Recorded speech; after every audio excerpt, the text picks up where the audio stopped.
Some of those guys in there, some of them are big and really mean and probably, I just hope no one tries to, you know what can happen to a kid in jail. Was he laying it on too thick? You could overdo it. Todd believed that the first few times he ran this game, he went a little too far, made it sound as though he was about to be gangbanged by the Aryan Brotherhood. Best to let the mark use her imagination some. The good thing was most oldsters still used landlines. You got the address of a senior's residence through some online trolling, used a reverse directory to get the names of everyone who lived there, and you had a long list of potential marks. If they'd all owned cells, this would be a hell of a lot harder. Todd, of course, used cells. Always used disposable burners when he was doing this. Switched to a new one every week. Didn't want these calls getting traced back because eventually Grandma would discreetly ask a family member if poor little Eddie or Timmy or Walter sorted out his troubles with the police, at which point someone would say, "Oh no, how much money did you send?" Todd always asked for $2,500. A nice, round, believable number, he figured. You didn't want to go so high that the oldster was scared off, but not so low as to make it not worth your while. He'd been thinking maybe this would be his last one. He was making okay money at the computer store, just part-time, but it looked like they were going to up him from 3 shifts a week to 4. And ever since he'd met Chloe, talk about having your mind blown, connecting with a half-sister you never knew you had, he'd been feeling kind of ashamed about how he'd been supplementing his income. So, yeah, maybe this was it. Last time. Maybe.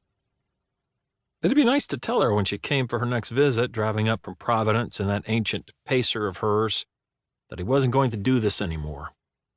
Of course, that would mean confessing to it in the first place.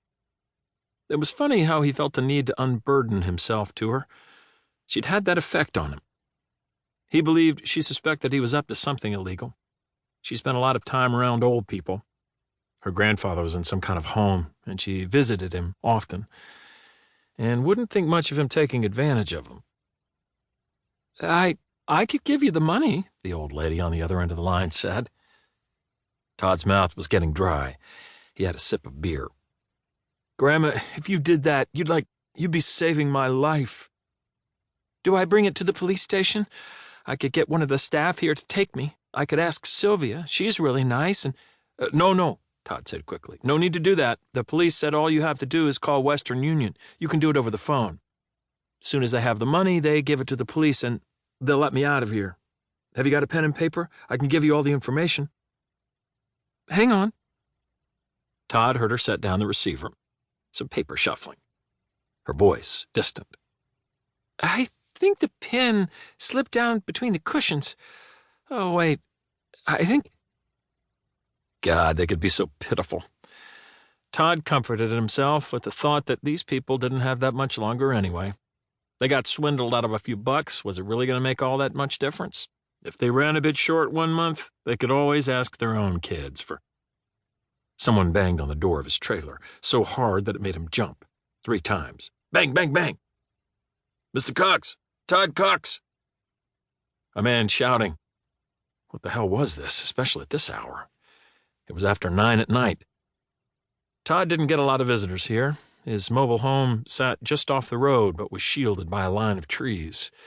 It was pretty quiet, except for the occasional blast of sirens from the fire station on the other side of the property line. Todd glanced out the window, squinted. There were 2 people on the steps he'd fashioned from several cinder blocks, lit dimly by the outside light. A man and a woman, late 30s, early 40s.